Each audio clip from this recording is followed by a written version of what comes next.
उठाए, सारी वायुसेना हमारी चारों तरफ सेना और नौसेना के साथ भी एक तरह से हमारे वायु सैनिक होते हैं। तो इस दृष्टि से मुझे लगता है कि आलोक बहुत ही सर, गौरव की बात है। एक तस्वीर ये जो हमारे पायलट है ना, जो उड़ान भर रहे हैं, उनकी भी दिखती है। उनके जो चेहरे हैं ना, वो बड़े गर्व से भरे हुए, बड़े मुस्कुराते हुए, आपस में बात करते हुए जब आगे बढ़ रहे हैं, क्योंकि वो भी जानते हैं कि इस वक्त इन तस्वीरों पर पूरे देश की निगाहें हैं और दूसरों को इंस्पायर करते हैं। जैसे अभी हम एनसीसी की बात कर रहे हैं, आप और हम स्टूडेंट देश से देख करके लगता है कि कभी हम भी उड़ान भर सकते हैं क्या, हम भी पायलट बन सकते हैं, हम भी एयरफोर्स में जा सकते हैं जी। और एक चीज और मैं बताना चाहूंगा रचना जी, ये जो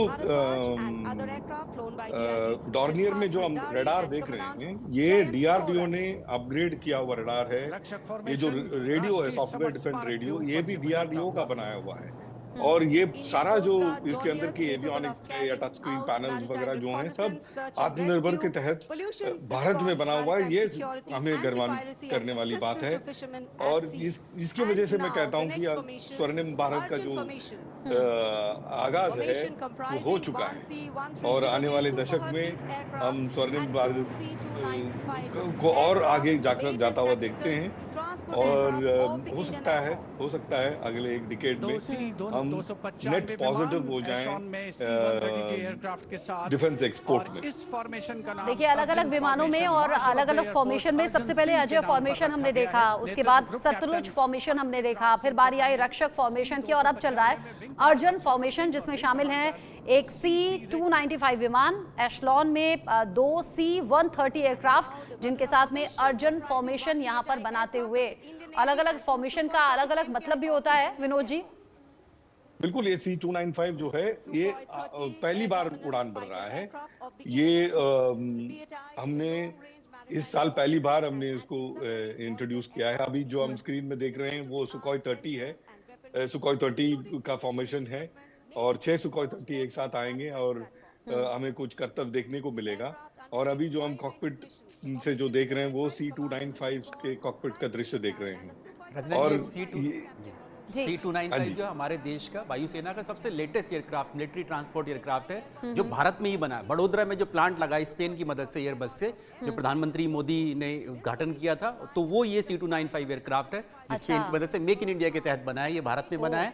और ये यानी आप कह रहे हैं मेक इन इंडिया की गूंज आसमान में गरजते हुए। और गुजरात की झांकी में भी उसको दिखाया गया था, C-295 का मॉडल भी दिखाया गया था, तो ये इस बार दिखाई दिया। एक के बाद एक विमान आसमान में गर्जना करते हुए, अलग अलग फॉर्मेशन बनाते हुए, और जो अगली बारी अब आने वाली है वो नेत्र फॉर्मेशन की आने वाली है। और ये दुनिया के सबसे बड़े मिलिट्री ट्रांसपोर्ट एयरक्राफ्ट में से है। C-17 ग्लोब मास्टर है, जो अमेरिका से भारत ने लिया है और अमेरिका के पास भी है और भारत के पास भी है और नाटो देश भी इस्तेमाल करती हैं।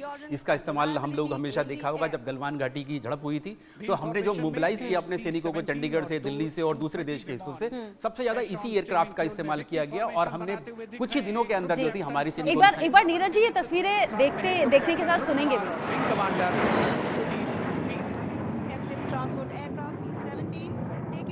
From Air Station Hindon, while the Sukhois got airborne from Jodhpur. Formation flying at a speed of 555 kilometers. Led by Group Captain Sameep Nithawan, mentioned in dispatches. Sukhois flown by Group Captain Dhruv Kumar, Vayusena Medal, and Wing Commander Sudeep B.